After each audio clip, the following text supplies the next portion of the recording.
I think we are starting the funeral proceedings early on this season. I don't know. We will have to see what Andy has to say from his take because, as we know, his favorite player made the error that led to the goal. Before getting into all of that, if you want to join the psychiatric ward of Roma supporters, patreon.com/RomaPress, and of course at IS RomaPress for YouTube. Please just subscribe. That way we get like €2 of advert money, so Andy and I can each have at least enough dose of the medicine, the required dosage of the medication to get us through this stuff. Andy, what now? What am I supposed to say? Inter, they beat Roma 1-0. It was, if you just want to talk about specialty, the quintessential IS Roma experience, we got a little bit of everything. We have Pellegrini hitting the post in the first half, or did it go, or did Sommer save it when it was on that tight angle? I thought Sommer got it. Okay, then maybe he did. We had that. We have your boy, the Polish sensation, doing things that, even by his standards, you just look and you think, you just look on, jaw agape, completely devoid of... Mind you, he went and scored for the Polish national team just 5 days ago. You want to talk of Jekyll and Hyde. Yeah. It is mind-boggling how somebody can be so devoid of contribution for club versus country. Now, we have seen this is a phenomenon that is not strictly related to Serie A and in this country, but I just, for the life of me, cannot... I can't. It just hurts all the more because you see him being so fluid, so comfortable with the Polish national team, and then you see him go to AS Roma and be he's a anything black but. hole. Yes, it is so deflating to watch him because he reminds me of the post 6-month honeymoon period with Juan Iturbe, where the guy just, if I can't clearly name a part of your game at which you excel, you are of no use to me just as a player. If I can find one area of your game where I can say definitively you do A, you do B, you do C well, we are wasting our time with you. And I feel, I mean, Andy, the first thought I had after Zaleski does the goal, Lautaro finds it back off the net, was the thought of him signing a contract and being at Roma for even another month, never mind multiple seasons. A month. I mean, a month. What are you gonna do? You're not gonna kick him out before January. That's not gonna happen, unfortunately. So a I month is will help definitely him in the find a books. new team.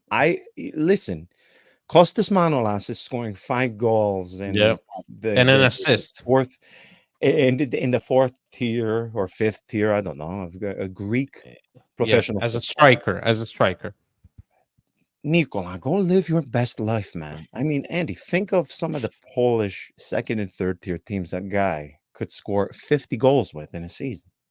I'm sure if Costas Manolas can do that. But even in Poland, if he were to go to Poland right now, he'd be having a great time, enjoying the motherland and being a quality player in a lesser league. But clearly tonight, as you said, and it feels like we've said it so many times, John, how many times have we come on here and said we got the Roma experience? Because tonight was, in fact, the quintessential Roma experience. The quintessential Roma experience is losing to Inter at home 1-0. And where you can't even say that Inter were that much better of a team. No. Inter didn't really show any conviction. Inter, so far, have been probably the team that has yet to prove to be on par with the Inter side that we saw last year. So far, they seem a bit hangover. They seem a bit too confident of themselves. They seem a bit lost. But Roma, on the other hand, are not enough of a team to hurt them. So tonight, the game might as well have ended 0-0. I think 1-0, fine. It's just another kick in the nuts, which we've been subjected to many times this season. The thing about it is, once again, it is the quintessential Roma experience because you lose tonight, not because you played worse than Inter, but because you made a mistake. And we've made those mistakes so many times in these opening weeks that there's, I mean, I can barely count them on both hands. It's really, it's unprecedented how disorganized this team is, how lost this team is right now. I thought that if you got a result from tonight, it would have been a miracle. The result that we got was entirely predictable. It's there's no surprise about tonight. That's the thing. And how many times have we said it already? I do agree that even a draw would have been a good result. I will maintain that when you have results like this, at the end of the season, you see the final score and you think to yourself, okay, competitive match, dust yourself off. You can at least accept it. But man, I look at the performance, and I'm looking at multiple websites right now. I found only one that said Inter had a better XG than Roma. Right now, SofaScore has 1.14 XG to Roma, 1.04 to Inter. And I even think of all of the episodes. I think of the individual moments. That match is lost because, yes, a lack of goals, which at some point I don't even know how it gets addressed. I is this tactics? Is this mental? I don't know at this. I don't know anymore. I'm out of answers. But tonight you lose because of a singular mistake of a singular play by a singular player who is just again a black hole. I want to Black just defend hole. it because the Wow. mistake is also made by Salik. So it's Yes, yes, yes, It's yes, Zaleski and yes, Salik, yes, and then yes. obviously there is that deviation of Paulo Dybala. So as always, the start when it comes to getting your ass kicked at the worst possible time, Roma excel at that. Like the Yeah, stars yes, align. yes. They do excel at that. My problem is though is just remove that one episode and you probably have many people saying, well, Roma deserves something from that more than Inter. I suppose if you want to include the near Borghino of Mkhitaryan in the first half where he hits the crossbar, okay, fine. But I mean, Roma, they're right there, man. I mean, it, if you watch tonight, just remove the final score. Are you truly? Is anybody truly thinking to themselves, okay, wow, this is the team that won the Scudetto last year, and this is the team that finished what, seventh or eighth or no, sixth or something, whatever it was for the 25th consecutive season in a row? No, nobody is saying that. Nobody. If you are objectively watching tonight, you did not see an enormous gulf, okay, in quality. I would even say concreteness. I mean, you had Inter just not really creating a whole lot. Again, Mkhitaryan off the crossbar, Lautaro making taking full advantage of the mistake. There is nobody coming away saying, "Yes, I can clearly tell that one of these teams lifted a trophy last season. Meanwhile, the other had to settle for for the seventh consecutive time outside the top four. Like there's nobody watching that tonight and objectively coming away with that conclusion. And yet, I would say that's exactly why Roma have been the way they have been for all of these years. They are superficial. They are not concrete. When there is even the hint of difficulty, they melt. Man, this thing with the lack of goals, I have to tell you, if you just look at what they did in the summer, now just because you spend a lot on a department in the summer, it's not going to automatically translate to goals. Nobody with even a modicum of understanding of football is going to say that. However, I would say there should be some improvements. There should be clear progress. There should be strides being made, or at least a clear direction as to how the attack wants to play. Andy Dovbik, they have those commercials. I get fed this commercial on YouTube all the time, fed, and I'm not using this in a. Uh, I'm not being facetious when I say this, but I get those like commercials to donate to all these certain charities for homeless children, starving children, global hunger, or something. Nobody is starving more than Artem Dovbik. That guy is on an island. He's Tom Hanks. He is whatever metaphor from cinema you want to use on an island on his own. Andy, I And can't tell mind you. you, he's getting more than what you used to get under De Rossi. So for all the people that are already jumping I on was the about to say. bandwagon and Yes. trying to tell the story of how everything was beautiful under De Rossi, no, it was that Dovbyk under De Rossi was arguably in a worse position than he is now, which says a lot about the state of this team. Why though? I am just I need somebody to explain this to me like I'm 5. Just explain to me why they cannot score goals. Why? Andy, they showed the number of shots, and I was watching on the zone. I'm assuming you were too. They showed who leads Serie A in most shots, and you look, and in fact, Roma have an XG on the season very close to that of Inter. And then you look at the table, you think, oof, that says a lot about one of these two teams who have of these two teams that have similar shots and XG. One of them, only one of them, is getting results. I don't know how you can get them to put the bread into the basket. I am out of ideas. I am out of any semblance of theories as to why this stuff isn't working. Technical, do we change this guy for that guy? Do move him there, move him there? We have people in the group chat talking about formation changes, man. If you think of formation changes, just oh my holy shit, a 4-2-3-1 now. Oh my god, problem solved. Holy shit, why didn't we think of that sooner? Oh my god, oh my god, why didn't we do that sooner? Oh my, that's not going to fix it. It's not going to change. It's a man, like this is what sucks. At least 2000 and what 17, 2008. Are you okay? Do you need No, I'm about to have like this might be the first time a brain aneurysm occurs on I the think, yeah, I on the think you're podcast. about to go in for a Dude, coronary. you know, you see Robin Olsen conceding goals from 50 yards away with 2 bounces. Okay, fine. You lose to Genoa because of that. I can live with things like that Oh because it's my god. evident there is a root cause to the symptom. There is a very clear and evident and does not require any sort of deep analysis as to why we are not getting certain results. The goalkeeper is crap. Okay, fine. We got a new goalkeeper in the summer.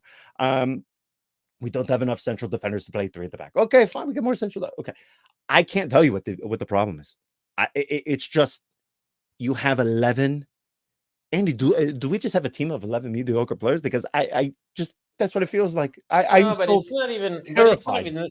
It's not. It's not even that because you can basically look at any team that has had an up and down start to the season, and you can start saying, well, look at Milan. Look at Milan. Milan up until last night when they went to get up against the Udinese and sort of won against all odds.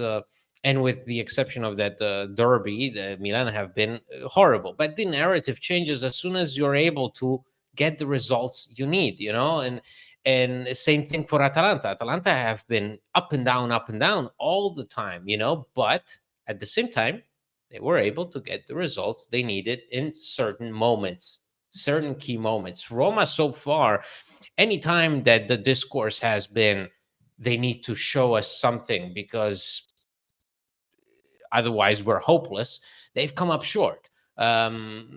You could argue that on certain occasions, like against Monza, for example, a moment where it could have been the turning point, getting that penalty for Tommaso Baldanzi, perhaps winning that game could have been a turning point, but you come up short. And so far that's been the reality, is that no matter who plays out there, no matter whether Manu Kone starts, whether Pizzilli starts, whether uh Dovbyk rests and Shomurodov starts in the Europa League, whatever, whether you play with Hermoso at the back, whether you have Angelino a bit forward, whether you reinstate Zaleski, the answer is that this is a team that's not been given a clear structure for more than a week. I mean, let's remember what Daniele De Rossi was doing at the start of the season. He was constantly changing the lineup. Okay, find me a lineup that is consistent this season. The names keep changing. There is no clear sense of order. Find me a player who, more than two players who have been performing, except for perhaps Angelino and Dovbig as of recently, and Miles VR, obviously.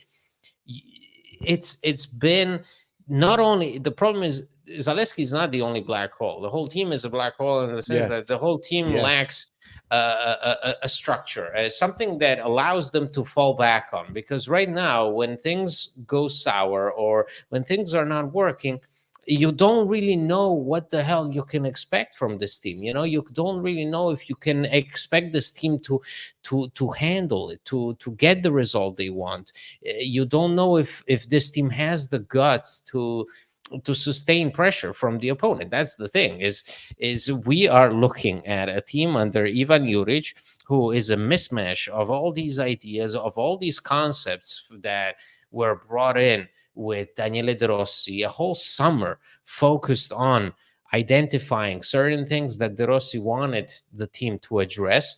And then everything was blown up with De Rossi leaving.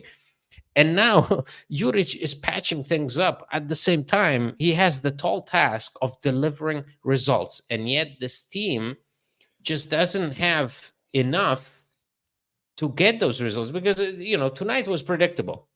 If you put up Yes. the best Inter side against Roma, the Inter is always going to win. That's not the issue. The issue is that time and time again, Roma have failed to send a message, because the only way, as Yuri just said, the only way to get the fans on your side and to sort of resolve this situation and also get everybody performing is to get a good run of results. Win here, win here, win here, win the next 3 games, win the next 4 games.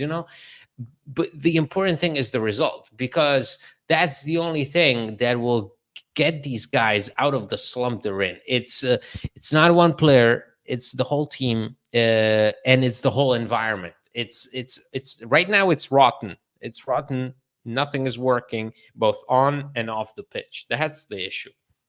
That is absolutely the issue. There is something you've mentioned it a few times so far this season about when things get difficult. This team is just MIA, which is kind of bizarre if you think about it, because I would say of the many flaws that we saw, particularly in the latter stages of the Roma Jose Mourinho, you can at least say when things got, I mean, I just think back to that first meeting against Bayer Leverkusen. You want to talk of just being under immense pressure and never, you bend, but you never break. Man, this team, when it comes to errors, individual mistakes, and having to pay for said mistakes, they seem to get punished at a rate of 5 compared to other teams. Roma turned the ball over. They conceded a goal. Roma, refereeing mistake on Baldanzi, for instance. It doesn't go their way. It just seems like just when there's the slightest hint of difficulty or adversity, they have a very difficult time adapting to it, which is so, again, bizarre to me, because like you go to Germany in Europa League and you give up almost 30 shots to the opponent compared to your one, and you maintain the clean sheet. You are perfectly and absolutely on point with every single tactical requirement. You don't get a single thing wrong. And, even in April, they go to San Siro. I mean, spot on, no mistakes. When things get difficult, they bend, but they never break. I cannot comprehend how you have many of the same players that were able to do that under Jose Mourinho, and yet now, with him not at the helm, does that matter? Sure, to a certain degree, of course it does. But that's also a mentality thing. That's a character thing. I cannot even pretend like I understand how that's possible from one manager to the next, because it's a mental thing. It's a character thing. I don't get it at all, and it terrifies me, because it is not something that just one day you get it. Oh my gosh, kind of like scoring goals. Like, are we just going to wank up and Roma go from, what is it, 15 shots per attempt, or I'm sorry, 15 attempts per goal or something like that? Some absurd, crazy number. Are we just going to wake up tomorrow and all of a sudden, every 3 shots they get a goal? I don't understand. It seems every single error, every single mistake, they are made to pay. The one thing that happens tonight, Zalewski, Salik, you pay for it. You pay for it. And I don't even know where that begins, how that gets fixed, if it even can be fixed. What are we to make of this? Or how do you make sense of it? Because again, if it was an entirely new team, I could say, okay, understandable, young players, whatever the reasoning may be. I just can't, though, when you have Pellegrini, Dybala, Mancini, Cristante, Salik. I don't understand it. I don't understand it. And that's the part that kills me in all this. There's just no clear symptom here. There's no clear resolution. And I guess that sort of leads me to the next thing where, it feels like, in a way, I know this is only the second loss. Am I Yeah, being overly but dramatic? what are Sure. also, but also, yeah, but also you're reiterating something. I mean, you're saying you're bringing up those games against Leverkusen, sure, but those are the same players that after Budapest, when we thought that they were going to make the leap, they didn't make the leap. You Very know, true. so Yes. why you're basically reiterating a fear that we already had a year ago, a puzzle which we already posed ourselves exactly a year ago when things with Jose Mourinho on the bench were going sour, were going really bad. And these were the same players that we thought, well, how is it possible? They were there. They played in Budapest. They saw how awful it was to come out defeated from that stadium. And we thought that after that we would see a reaction. We didn't get that reaction.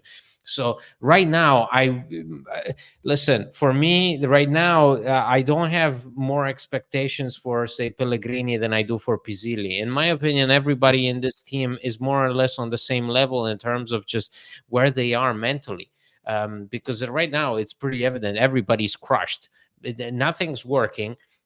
You're also incredibly unlucky. For Yes. the few moments where you can turn it around, you are unlucky. It's undeniable. So that always plays a small role, but a key role nonetheless, in how you feel as a team, in the momentum that you gain, in how you play, in the chances you create, and how confident you are when you go up against the opponent. And right now Yes. for Roma, nothing's working. So not only are they not working as a team, but also the circumstances, the context, the chances. It seems like everything's blowing up in their faces. So it's, for me also, it's a sad sight. I know the easiest reaction is to pile on the team, but actually, honestly, I look at these players. They go up to the curva, they want to applaud the fans, and they get the same response time and time again. But the thing about it is that, in my opinion, they're trying really hard. That's the thing. Yes. I don't see laziness. I see mistakes, which is different. I see lapses, mental lapses, but it's not laziness. It's pressure. It's discomfort. It's stress. It's stuff that makes these guys the team they are, which is shambolic, all over the place. That's the difference between them and basically every single other opponent they face so far. Well, do we begin the funeral then? I mean, this season, I mean, if you look at the patrons right now, you would have thought that, I don't know, we were in the movie Armageddon, where towards the end, everybody thinks the asteroid is about to come, and you see people going in underground bunkers, you see families huddling together. I mean, some of them, this a match like this has happened time and time again. So it's not even necessarily from tonight. For me, at least, Right. the biggest issue with tonight is you lose again.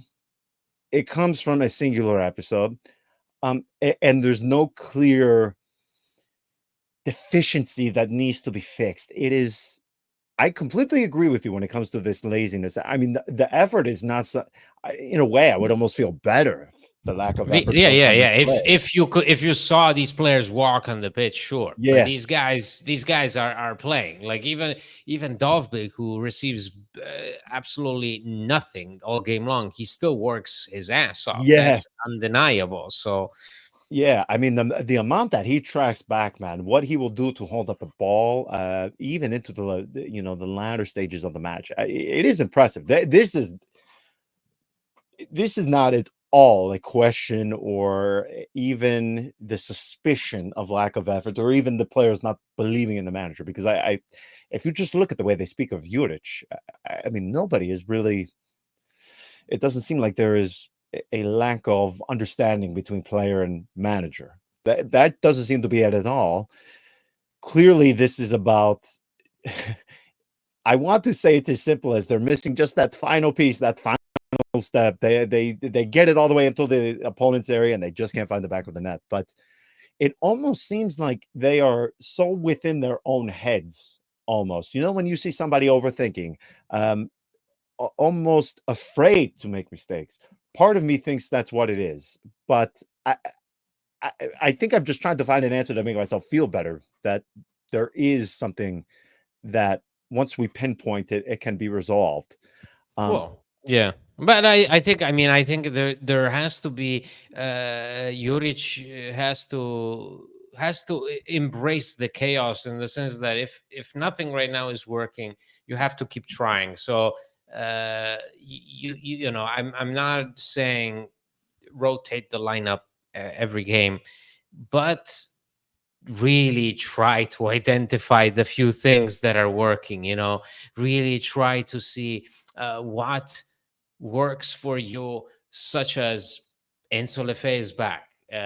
You like Enzo Lefe. Juric has said it time and time again that for him, Enzo Lefe is uh, a midfielder that fulfills his requirements for the role, that fulfills what he's looking for in a midfielder. So have him play. Now that he's back, have him play.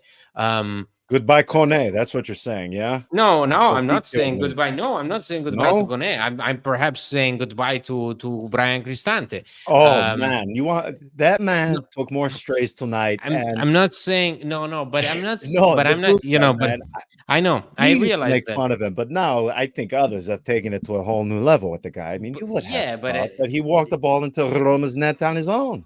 absolutely. The thing about it is that what I'm advocating for is just identifying the things that work for you. Uh, not rotating for the sake of rotating, but if you have guys that give you the answers, then stick to them. Right now, you have to stick to certainties. You have to stick to also guys that are informed. So, if Lefe works for you, if Kone works for you, if Baldanzi works for you, have them play. Make them the stars of the show, because right now this is a shit show. So there is not really, like make someone in this team feel important, because right now the guys that are good are Sviar, Ndika, Angelino, and sometimes Dovbik if you give him a chance to touch the ball. That's four players. That's four players in a long list of players that are just dying to play. A guy like Tomas Baldanzi uh, is dying to play. Pisilli, Lefe now after sitting out 2 months, you have to identify what works for you, because right now you're running out of options by just relying on the same old or chaotically shuffling your cards. You're not gonna get the answers you need. So right now, the important thing is dedication, which this team is showing. Again, these Yes, guys are applying themselves. There is a lot of dedication. They work their asses off. This team is not taking it easy.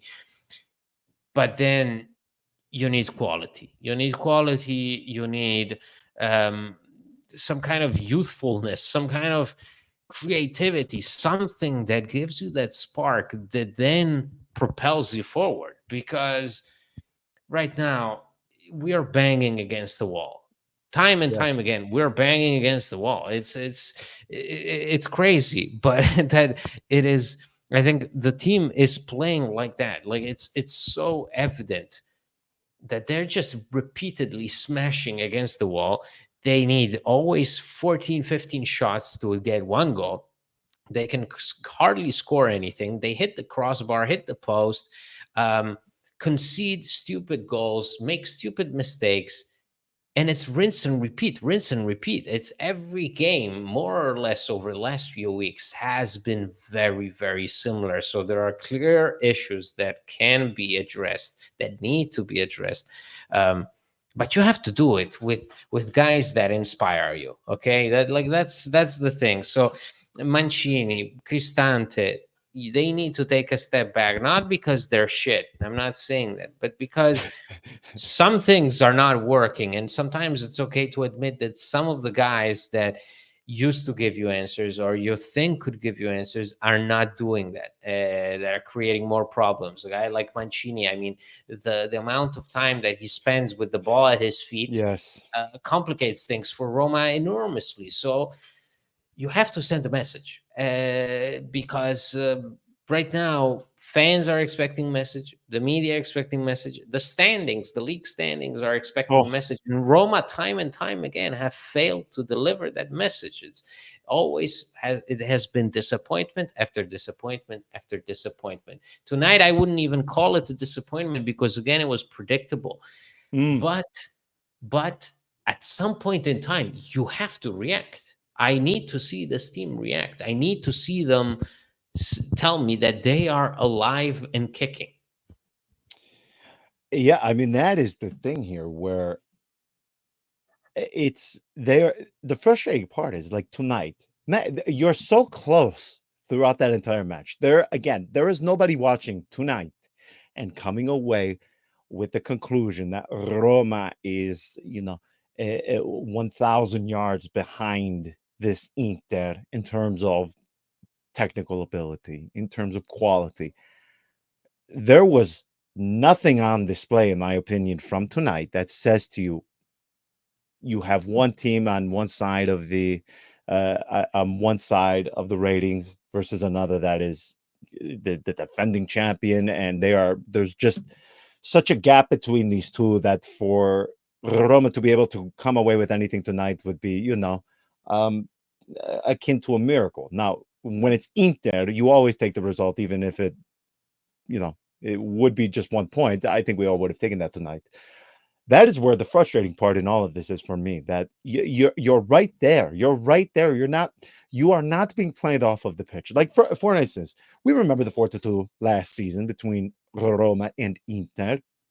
That was one where you say to yourself, we remember how good Roma played for 60 minutes in that, and then all it took was for Inter and their quality to just snap on, and we saw what the dramatic difference Yeah, in there was a overall golf. quality There was. was a Yeah, golf. Yeah, there was a yes. golf. There was a golf. Mhm.